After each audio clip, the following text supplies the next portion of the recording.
Good afternoon. My name is Andrew. My name is Andrew. My call sign is N3OCQ. I'd like to thank you for coming to my talk this afternoon. Ham radio isn't magic. The intersection of preppers, sad hams, and practical off-grid communications. The obligatory about me: I've been a licensed amateur radio operator since 1993. I'm currently an amateur extra. Thanks to Ham Radio Village, they got me motivated to get my upgrades. By trade, I'm an IT systems architect, which I like to say makes me get paid by the rectangle. I draw diagrams and tell other people how to make them, turn into useful, complex IT systems. And it was through that mentality that I came to realize a problem, or the solution to a problem, that kind of plagues the amateur radio community. That problem is the 500-mile myth. And what happens is that folks new folks who are new to ham radio, come to experienced ham radio operators, and they say, hey, I've got family, 500 miles away. I want to be able to reliably talk to them when there's a hurricane, earthquake, fire, whatever it is. And so they're looking for help, but they don't really know what questions to answer. To ask. They're looking for solutions. They're not looking for systems. And the reality is that that's really just the wrong approach to trying to solve the problem of off-grid communications as it relates to amateur radio.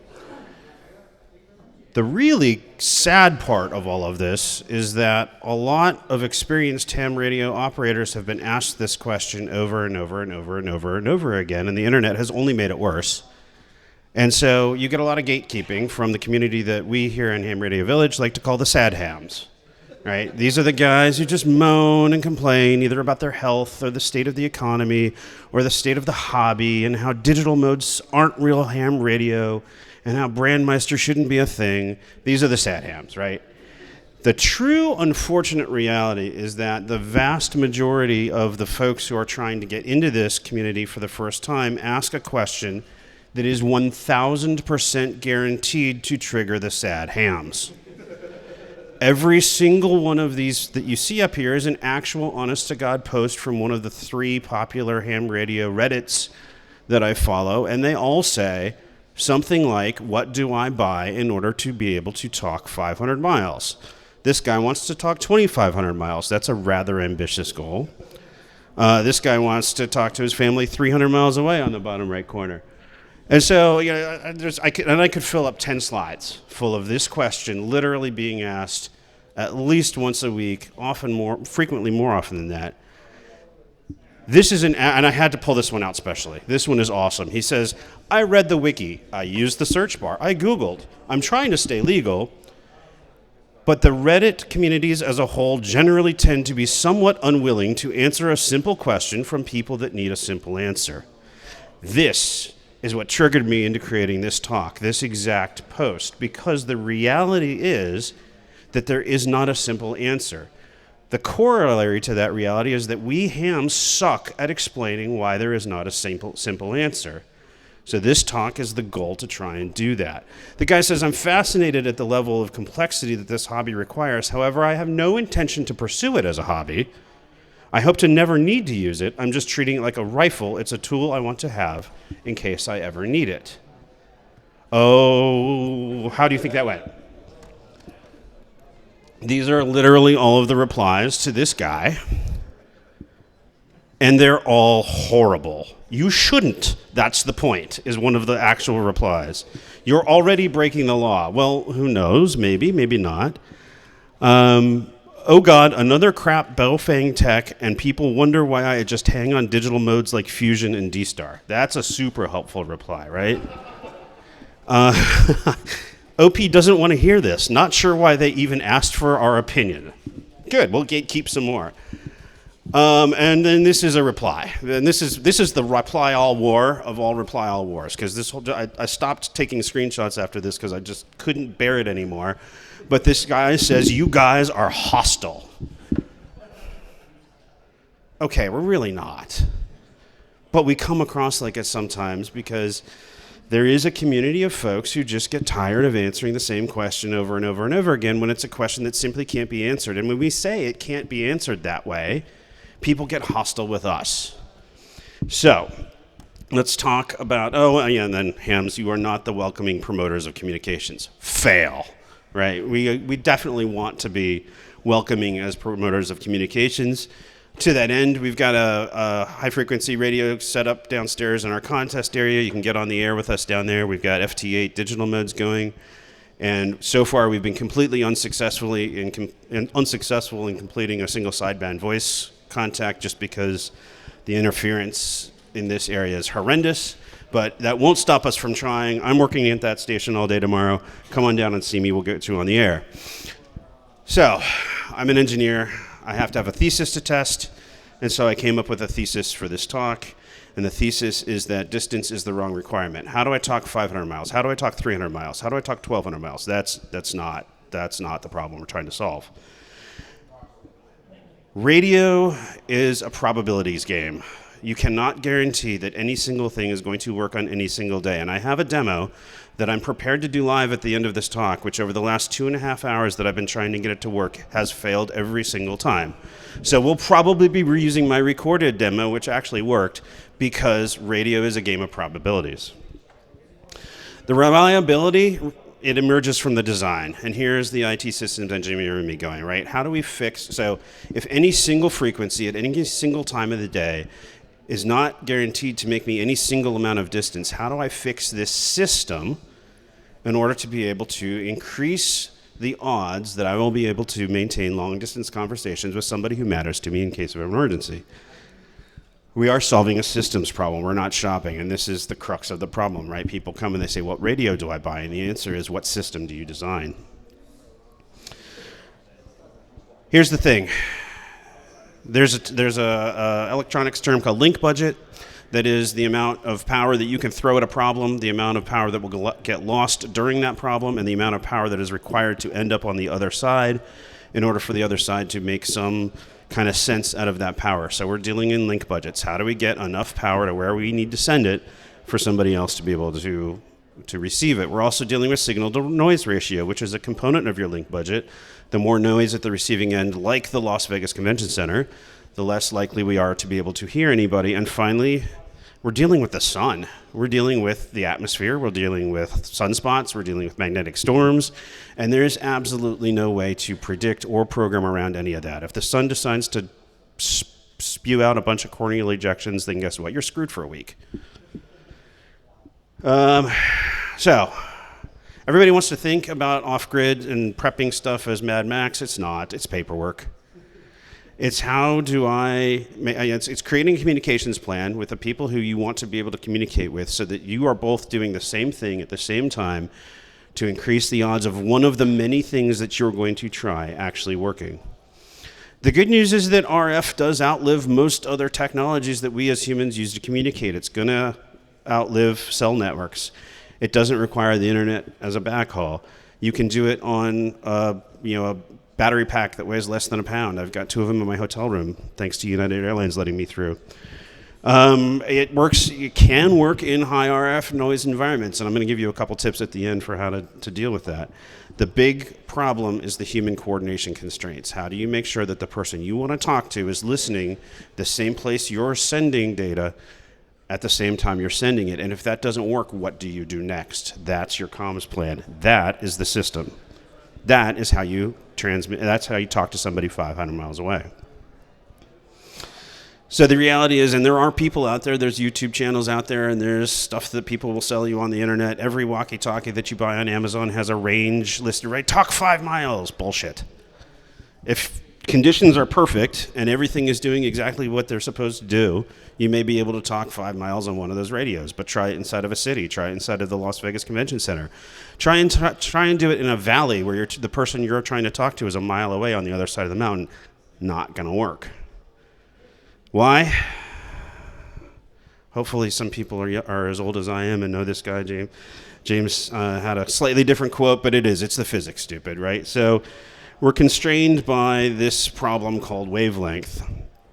And what happens to radio waves when they hit objects depends on what wavelength they are, how long they are versus how short they are, and where they're going. So VHF, UHF. I see a lot of folks with walkie-talkies, either on their backpacks or on their hips or whatever.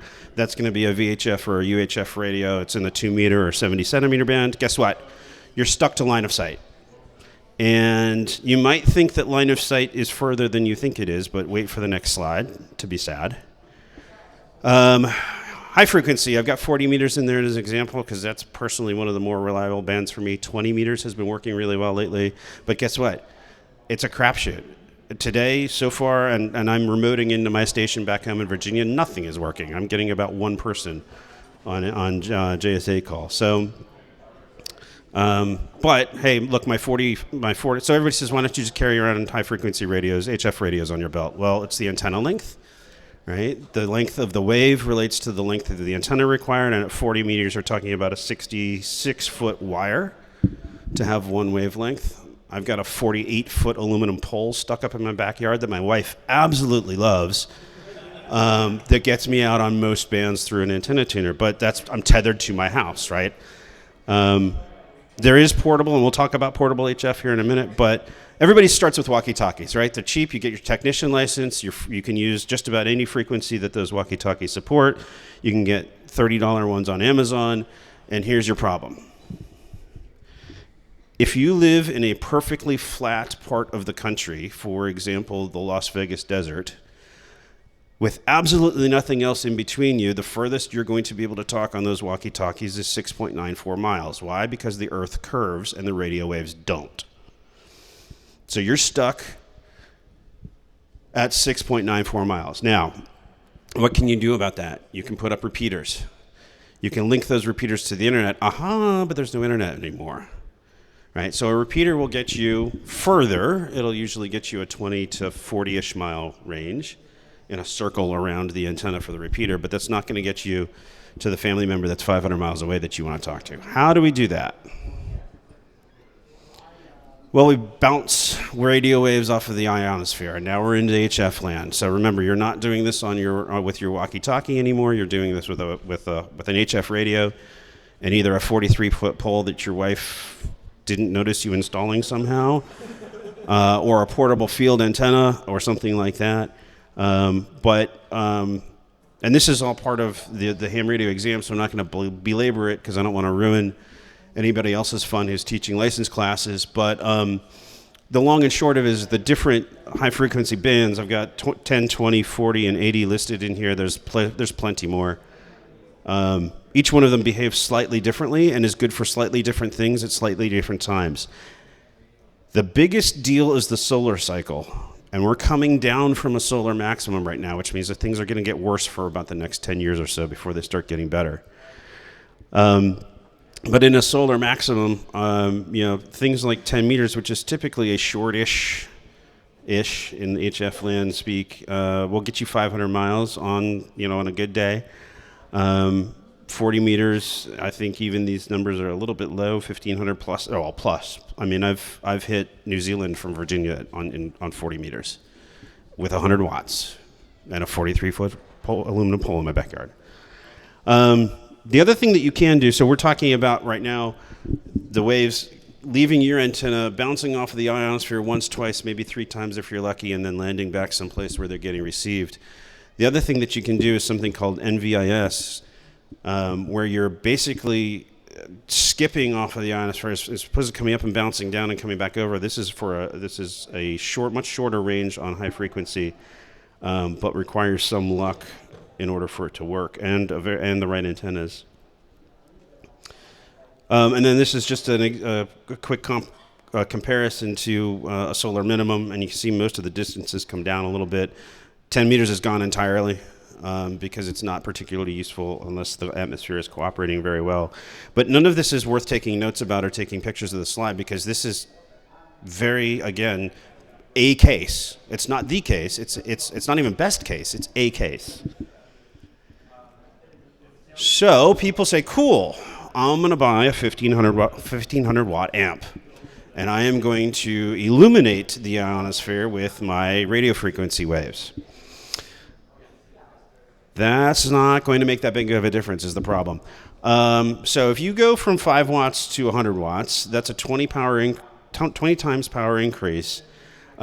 which really only gets you 2 or so S units. And an S unit is a measurement from 1 to 9 of how intelligible, how readable, how understandable the conversation is on the other side. So we're talking 20% power to get maybe twice as much readability out of the signal. What you can do if you really want to throw equipment at this problem is combine a lot of watts with a directional antenna that you're pointing exactly at the person that you want to talk to. My 43-foot almost invisible aluminum pole radiates everywhere in a big circle, which I like because I don't have the space to put up a rotating antenna, and that means that I can talk to whomever I'm lucky enough to encounter on the air at any given point in time.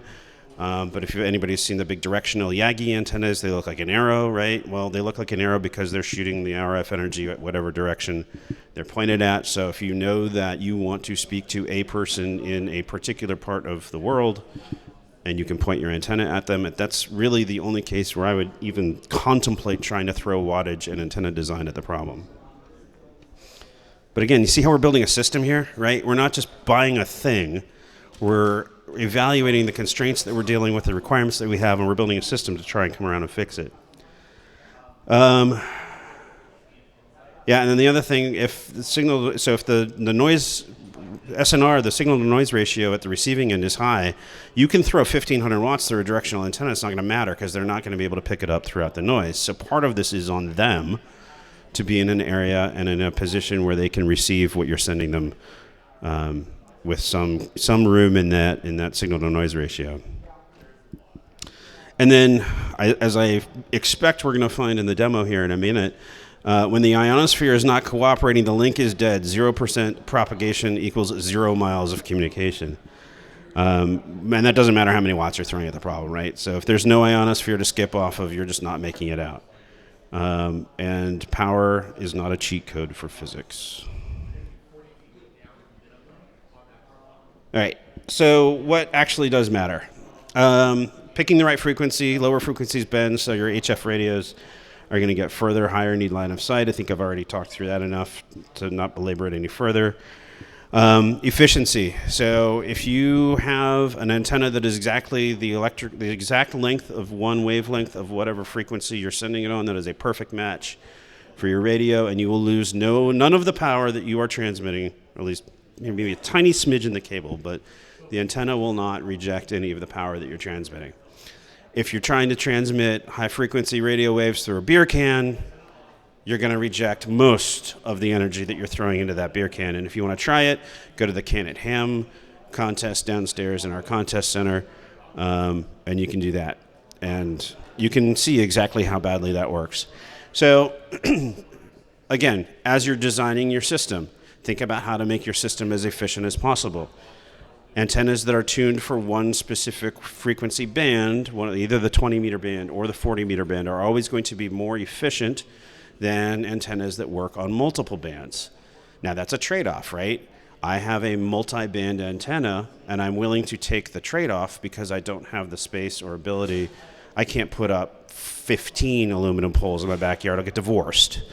So I take one aluminum pole and a tuner, and I say I'm going to lose some of my power through tuning it, and I accept that fact. The next thing is height, especially for VHF and UHF. Height is might, so get your antenna up as high as is humanly possible. I kind of fail at that one. I'm stuck putting my VHF and UHF antenna in a tree, and it's not super high, and I suffer as a result of it. But it's what I got. Let's see. The other thing that I'll kind of focus on is the noise floor. I've already mentioned static makes even the most high-end radios deaf, so make sure that there's the ability for your co-communicator to hear what you're saying. So radio isn't a ruler, it's a bell curve. If you think in fixed range, you're thinking you're solving the wrong problem. Relays are an interesting solution to this problem, right? So I already mentioned VHF and UHF repeaters. That is a type of relay. You can do relays using HF radio as well through systems called like WinLink. And I'm going to try and demo JS8 call, which is a great system for sending text, basically short text messages through HF radio. Um, and then the other thing is time, right? So the bands change based, the ionosphere changes based on the sun. So some layers of the ionosphere reflect a lot of RF energy when they're lit up by the sun. Some do not. Others are the opposite. So picking the right band, lower bands tend to work better at night. So your 80 meters, your 160 meters, even your 40 meters are going to work best when it's dark out. 10, 20, 30, 15, 12, all of those tend to work better when it's when the sun is out. But now you've got a problem, because what if the person you're trying to talk to is on the opposite side of the world and it's dark there when it's bright where you are? Well, that's a systems problem, and I'm not going to tell you exactly how to fix that one, because you have to figure it out. You have to try. You have to see what's working. All right, so yeah, here it comes. So enough roasting the preppers. What do we actually do? I've told you all the things that don't work and all the ways that trying to make ham radio work as a prepping technology sucks. So how do we actually build a system that is going to make it possible for folks to communicate in case of emergency? The first thing to think about, so when most of these folks come to Reddit, they have in their mind the idea of a walkie-talkie and being able to have a long voice, back and forth conversation with somebody over a walkie-talkie in case of a disaster. That's just not realistic, right? So focus on state validation. I'm alive. Your sister's alive. Can't find the dog, right? Like, these are the things that we care about. We don't need to do half-hour rag chews over a repeater in the case of an emergency. We want to do state validation. So how can you communicate state validation to your loved ones, and how can they communicate the same back to you? Again, this is a systems design problem. My answer is not your answer. You have to figure this out. And most of these text-based HF radio communications protocols send fairly short messages fairly slowly. So you're going to want to come up with some kind of shorthand that your co-communicators can use, and back and forth, effectively your own personal code. Not that you're trying to obfuscate anything, but just that you're trying to be efficient. The other thing to look for is any kind of relay capability. So whether that's a person who is also a ham radio operator who you know that you can reach relatively reliably, who maybe can act as a midpoint for you, and you can send your message to them and they can send it on to your loved ones. Or a system that's built for that, like WinLink is a great one. There's others as well, but WinLink is probably the most popular. The third aspect of this is timing. So everybody knows the 1, 2, 3 rule from DEF CON. We're going to talk about the 3-3-3 rule of trying to communicate in case of emergency. Again, use, if you can confirm that you have received your loved one's message in 1 or 2 characters, that's beautiful. That's a communication system. Do that. And then have as many options as available to you as possible. If this is truly important to you, and the one thing that I haven't mentioned yet, and I'm remiss for not mentioning, is that in order for this system to work at all ever, everybody who's going to be involved in using it has to have a ham radio license. And they almost have to have a general class license. So if you don't have a license yet, sign up right now for a technician test. Well, not right now. When I'm done talking to you, sign up for a technician test. I don't care if you haven't studied. Go take the test just to kind of see what it's like, and then you can study overnight, and then you can come back tomorrow and pass the technician exam. It's not hard. General is not much harder. I encourage you to take that test immediately upon passing the technician exam. Again, you'll maybe fail it. I wouldn't blame you if you did. But you'll see what the questions are like, and you can go back to ham study and go get the general questions. And if you're a quick enough student, you can pull that off this weekend too. General is what unlocks high-frequency HF bands to United States amateurs. Technicians get a tiny slice of the 10-meter band, which we've already discussed is only useful occasionally for a few things. All right, so I've harped on that enough. The last thing that you want to talk or that you want to do in your strategy is this PACE framework: primary, alternate, contingency, emergency. The preppers love that because that's a term that they already know. That's a common term in the prepper community. You know, they'll have food caches hidden in 4 different places. They'll have guns and ammo hidden in 4 different places. And every plan, every route, everything they do, they have a PACE plan for it. So you can say that to the preppers, and they're oh yeah, let's do a PACE plan for comms. I think you're all excited. Again, so I mentioned earlier that in terms of true emergency communications, when you definitely want to absolutely get a message to somebody that trying to do it over voice sucks, here's why. Right, so a single sideband voice communication, which is the typical voice format used in HF radio, takes almost 2.5 kilohertz of radio bandwidth. A JS8 call takes 50 hertz, tiny in comparison, right? Now, why is it important to be tiny in comparison? Well, one, in case of shit truly hitting the fan, you're probably not going to be the only person trying this. And so taking up a much smaller slice of the pie probably means you'll be able to eat. The other reason is in terms of interference, sometimes you or your receiving party will face interference at a very specific point, a very small slice of the band that you're authorized to transmit on. So if you're able to move around a little bit, which you can do a lot more movement at 50 hertz than you can at 2.5 kilohertz, all the better. Digital modes in general work at far worse signal-to-noise ratio levels, right? So JS8 call, which is what I'm going to demonstrate, and the much more popular FT8 are outstanding at picking signals out in the noise. That's what they were built to do, and they do it really, really well. So by using a system like that, a digital system, you're going to increase the probability of your communications getting through tenfold. And then the last one is logic, right? So we were out at Toxic Barbecue last night, which was in only a slightly not so horrible RF environment as the LVCC is. We were able to pick out one station and get one QSO on single sideband, and that was with me holding my ear like that over the radio because we didn't bring our headset. And it was a lot of, what did he say, right? And if you're using a digital mode, it either gets it or it doesn't, and it gets it a lot more often. There is no question, right? So there's no guessing. It's forward error correction and math. All right, so we'll talk. I've already mentioned store and forward as a technology. There's a couple technologies or a couple things that do that. WinLink I already mentioned. Meshtastic. I'd be remiss if I didn't mention Meshtastic in some frame.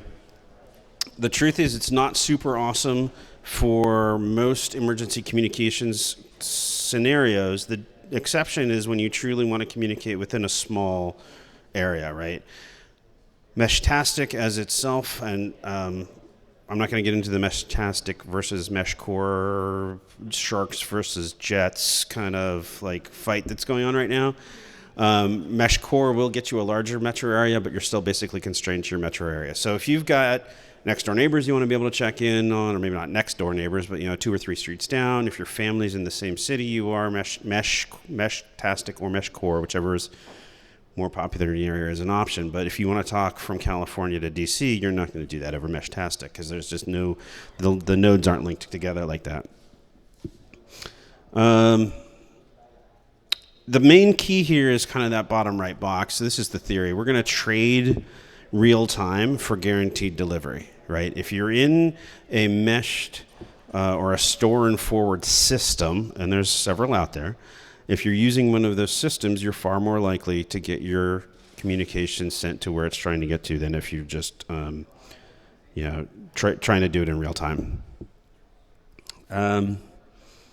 So what am I actually recommending? I'm recommending you build a system that is a hybrid of all of these things. And you carefully think about what each thing is intended to do and how you're going to do it.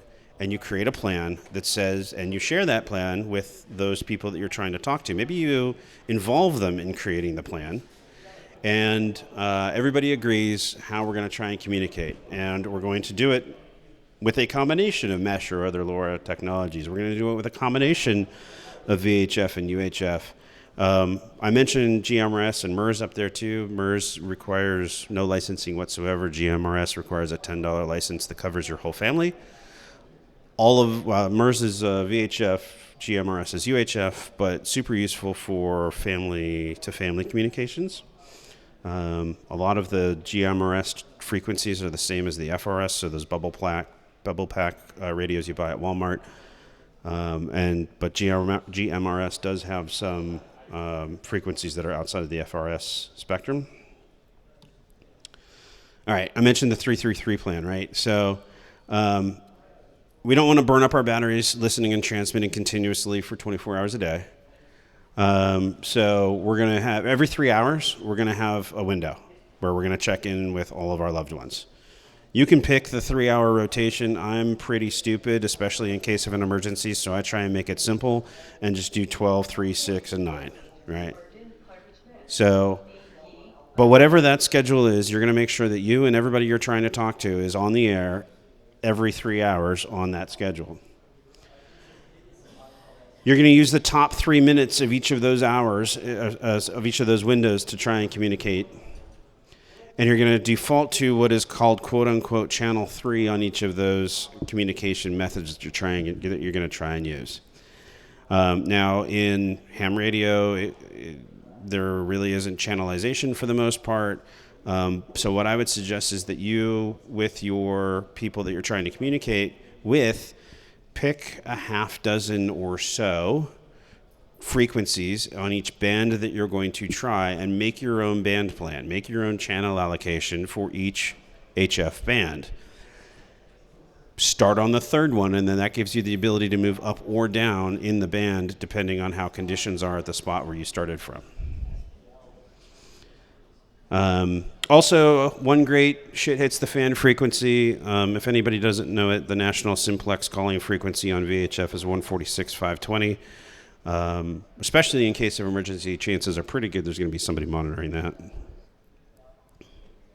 And then there's actually a protocol that you would want to go through in order to try and activate during your 333 window. And this is honestly the same as well, at least the first step is polite ham radioisming, which is to listen first and make sure you're not stepping on somebody else, which is not only polite, but also increases the probability that your communications will go through because your receiver doesn't have to listen to 2 people and try and figure out who's who. JS8 call, excuse me, has a ping or heartbeat, which I'll show you guys here in just a minute. That's a very short, very simple, very automatic transmission that anybody who's listening on that frequency will hear. And so you can now find out, hey, are all of my family members up on the radio right now? Because you'll get heartbeats from all of them. Next, you're going to send your prearranged short digital messages to each other, check-in, status, questions, whatever it is that you need to communicate. And as a fourth choice, and the neat part about JS8 call is it'll tell you what the signal-to-noise ratio is between you and whomever you're talking with. So if that number is good enough, say plus 10 or so or better, now you can say in JS8 call, you can say, okay, let's switch to single sideband voice on this frequency. And now you and your partner can move to wherever you decided to go. All right, so all well and good. How do you move out of this room and start doing some of this stuff in the real world? Because it's all cool to talk. Oh, yeah, I love this quote. Every creative hobby has its own 90% sanding, right? Because somebody says, woodworking sounds really cool until you find out it's 90% sanding. Every hobby has 90% sanding, right? Sewing, it's 90% ironing. Baking, it's 90% measuring. Fermentation, it's 90% weighting. The cool thing is ham radio, it's 90% getting outside and trying this stuff. So that's one of the reasons I really like ham radio. Quick show of hands, who's heard of POTA and or SOTA? A little bit. All right, so POTA is parks on the air. SOTA is for masochists who like to climb mountains and do summits on the air. I like doing POTA. I hate doing SOTA because I'm not really mountain climbing fit. But this is, the whole goal here. This is a failure scenario. You've no power except whatever you bring into the park with you. You're going to have a compromised antenna because you had to carry it in or drive it in. And you're going to have, whatever radio you can lug out into the field. My ICOM HF radio that looks like that is not going out in the field with me. So I have a 20-watt low-power rig that I bring out when I do perks on the air activations.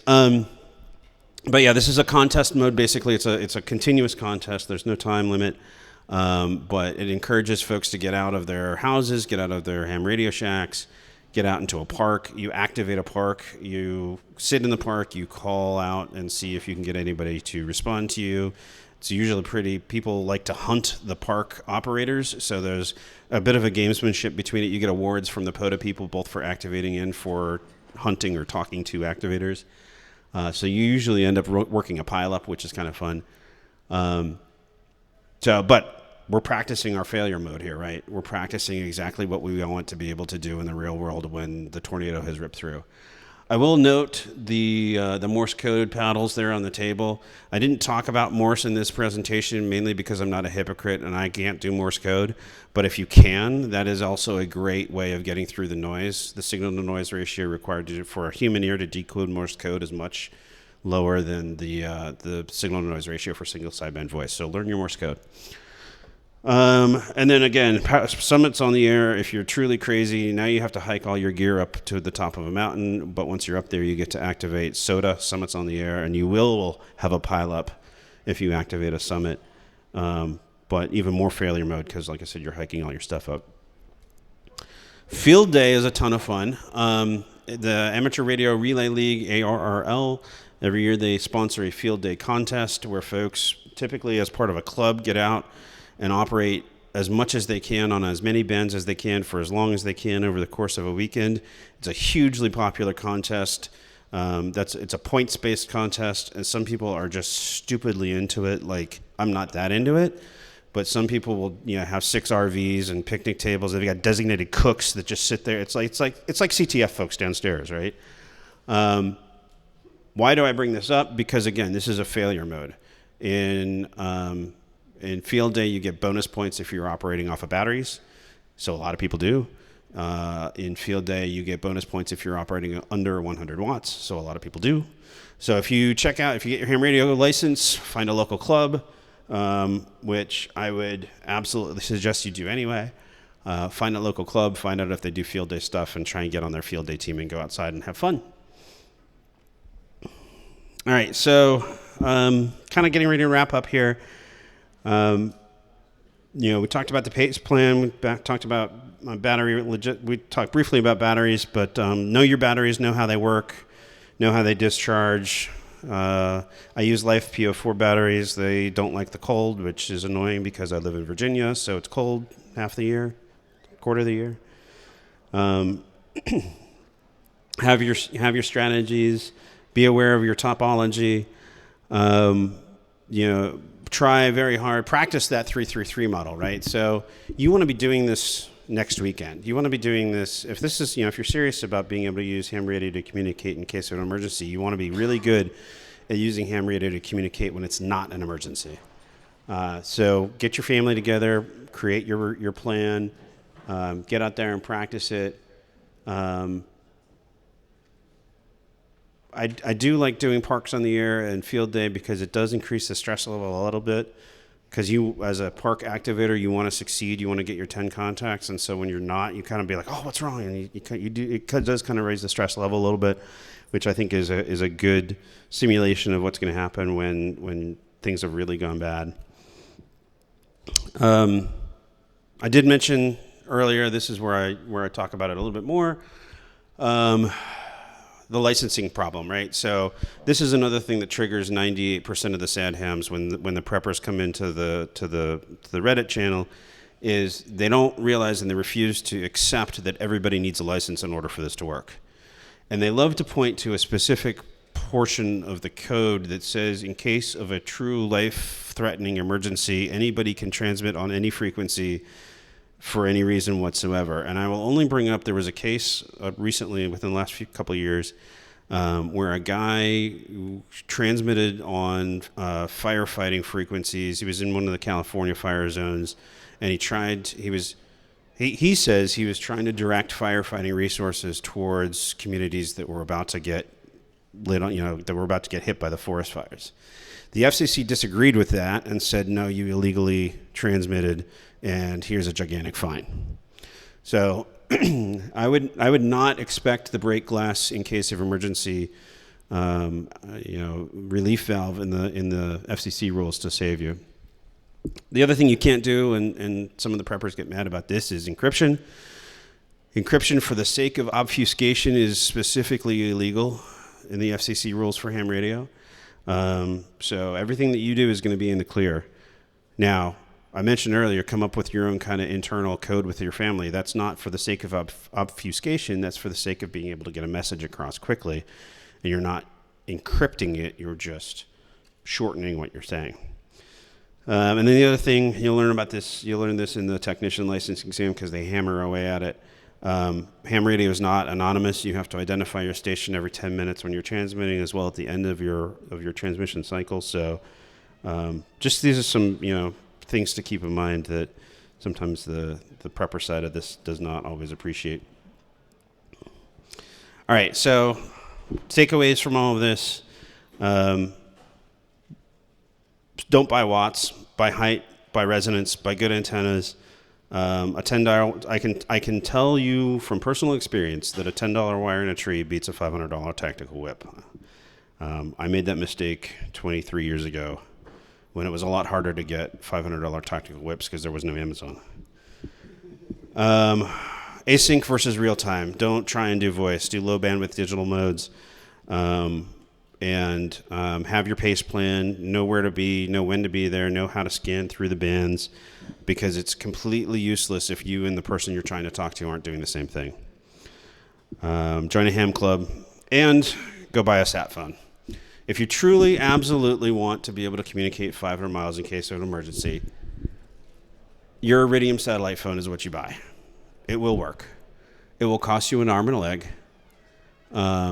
but this is the TLDR to this talk. If you absolutely positively refuse to develop a system, you refuse to be an engineer, you absolutely positively want to go drop a lot of money on something that'll work every single time, there's your answer.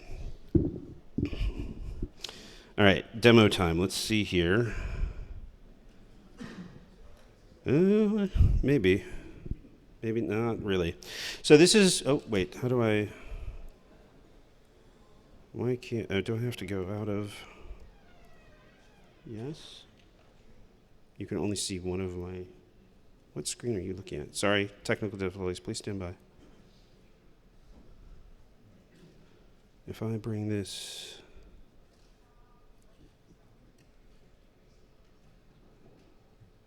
no, come on. There it is, yay. Except now it's off of my screen, so I can't see what the heck I'm doing. I'm just going to leave it like that. I'm not going to mess with it. All right, so this is JS8 Call. It's a piece of software designed specifically for exchanging short text-based messages.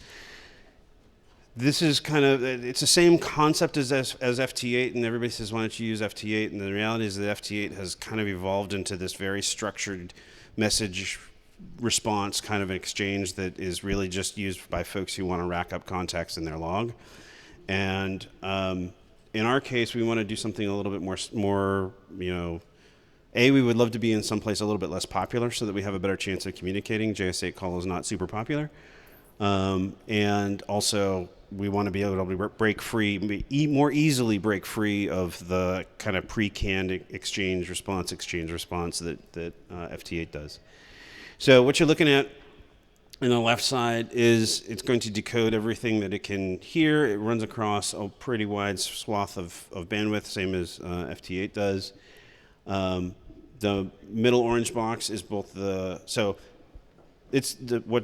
going to happen is you would type your message in that bottom white box, and it's going to chunk it into 14-ish character segments.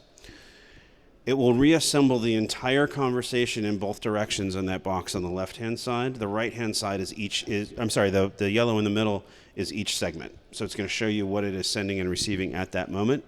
And then on the right-hand side, it's basically a calling history of everybody that I've seen or heard since I started up the program. This is looking about like it did an hour ago, so I'm not super hopeful that we're going to be able to get a hold of anybody. The one thing I will try, it's getting dark on the East Coast. Or at least it's getting dusky.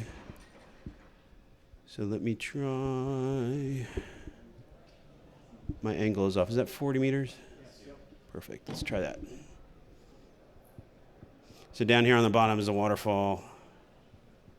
And if there was anything going on, we would see stuff in it, which there really does not seem to be.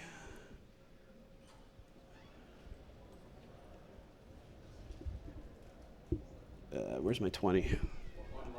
One lower. 20 meters has been doing really good for me in general, so we're going to try. So we could type. Let's actually do that. Let me set this mic down for a second.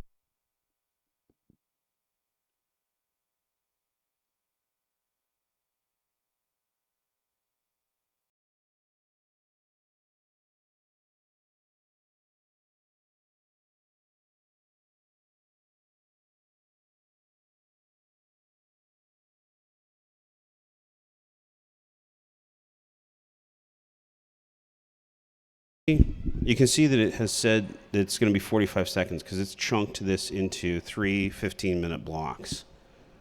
And the next time, so now we're sending. 15 second or 15 characters? Or? 15 second. It transmits in 15-second blocks. And you can see, as it gets, so the red, it's filling in as it goes.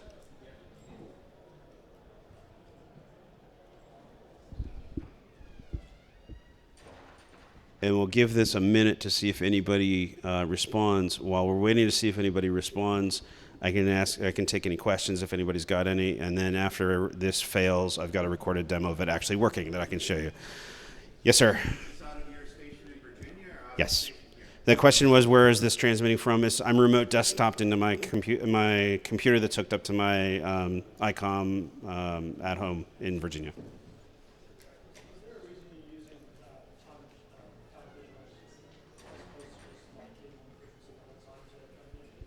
Yeah, so the question is, let me rephrase that and make sure I got it right. Is there a reason that we're using TDM, time division multiplexing, instead of just sticking on a single frequency? We are sticking on a single frequency in a way. So the way that all of this and FT8 work, and I make sure I answer your question because I think I'm going to, but they're monitoring a relatively wide swath of bandwidth. There's a center frequency that everybody tunes to, but then you have 2,500 kilohertz either side that the software will listen to. So the theory is that everybody can tune their dial to 14078, and you can have multiple conversations going on at the same time because everybody will move that red box to some place where nobody else is. And so then at that point, you're doing frequency modulation in that little slot that you're in, and you're manually moving that slot around. Nobody wants to talk to us. Yes, sir.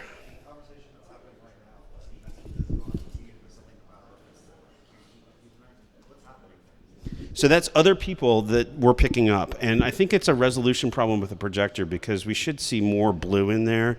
It should be a full spectrum scope, basically. And we would see bars where other conversations are happening. So people are picking us up. Or I'm sorry, we're picking people up. They're not necessarily hearing me for whatever reason. And in general, we're not picking up a lot of people at all. When you see the demo that I recorded, you'll see a lot more traffic, and maybe it's just the time of day. I don't know. I haven't checked the sun weather lately because I've been busy here, so maybe it's just really shitty atmospheric conditions. I don't know. I'm not sure what's going on. There was a hand in the back over. Yes. I was just wondering if you were familiar with the JSH call Android app by any chance. I'm an iPhone. So no. I'm not sure if anybody has, because I played around with it a bit, and it's actually my first exposure to JSH call, and I was having some trouble because the way it was transmitting my messages was my call sign, space, grid square, and then with an ampersand or an at sign with the channel that I was operating on, and nobody else was using that format. Yeah, no, that's weird. So I'll just repeat the question for the recording. The question was, am I familiar with the JS8 call Android app? And I'm not. And he was describing some weird functionality where it was transmitting kind of that. Even in JS8 call, there is a little bit of kind of standardization to how you start from the beginning. The way I said it, CQ from Vegas is not normal. You can do it, but there's kind of a little format to at least start exchanging conversations. And no, that's weird. Yeah, so actually I can send a CQ, a regular one. Maybe, where's my mouse? There it is.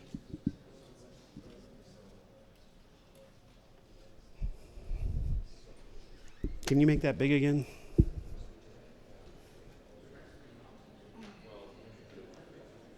There you go. Yeah, so you can see the normal is my call at all call, which is channel name basically inside JSC. You can decide not to hear all call, and that'll filter out junk if you don't want to hear it, and then CQ in your grid square. Yep. What's that? There's finally some waterfall. Oh yeah, look at that. So now there's two people talking on JS8 call. What's that?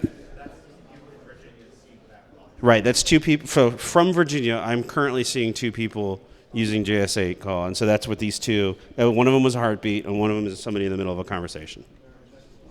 Yes, sir.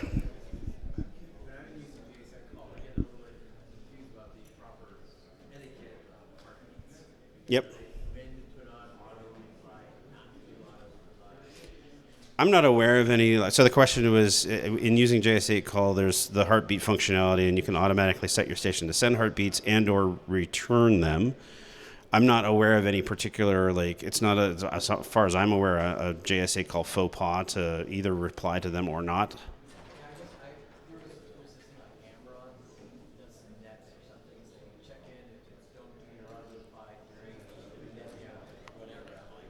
So nobody owns the bands, and if somebody's doing a net, you can do whatever you want. Now, do you want to be polite? Like, you can do what they ask for? Probably, but that's your call. And if it's, if you're truly in trouble, you can do whatever, I would take over the maritime sailing net if my house was on fire. Yeah. But only if my house was on fire. All right. Let me see if I can get this to go on a screen that you all can see. That one. And if I embiggen this. Oh, yeah, look at that. Okay. So this is a JS8 call QSO that I recorded, I don't know, a couple months ago. And you're going to see me. This is on 40 meters at night. So I'm waiting for the 15-second thing to finish up here.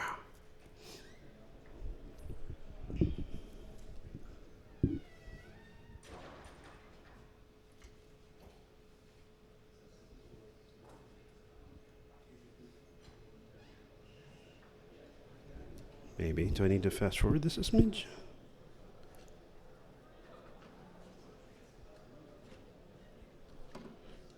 Did I break my recorded demo somehow? That would be truly impressive.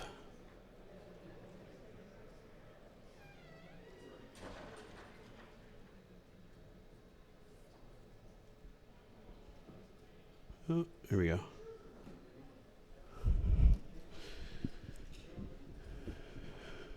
So I had called CQ and I got somebody to answer me. And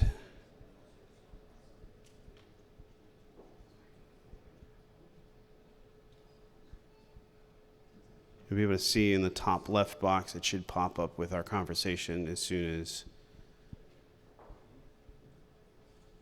he gives me a reply. And again, it broke it into, I think it's 3 chunks.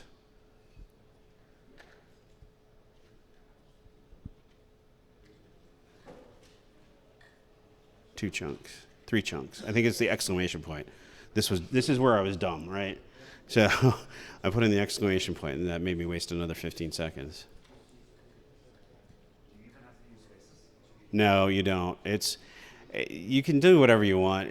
A lot of people use Morse code like pro signs and abbreviations. So you get a lot of RR and a lot of that kind of stuff.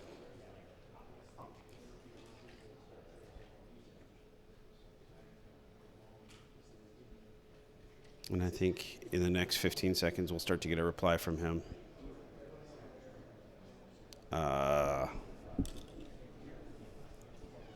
What? Oh, good.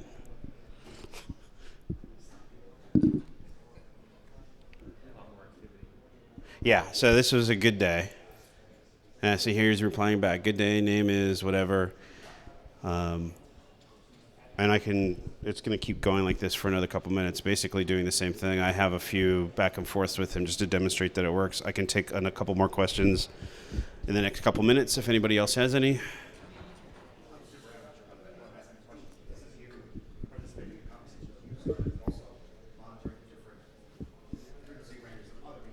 Yes, so the question is, this is not only me having a conversation with one person, but also monitoring everything else that's going on. And yes, the software sucks in a 2500 kilohertz chunk of spectrum. And remember, 50 hertz roughly per conversation stream. So it's able to decode all of them and show me all of them. So each one of those waterfall stripes is a separate set of people having a conversation back and forth.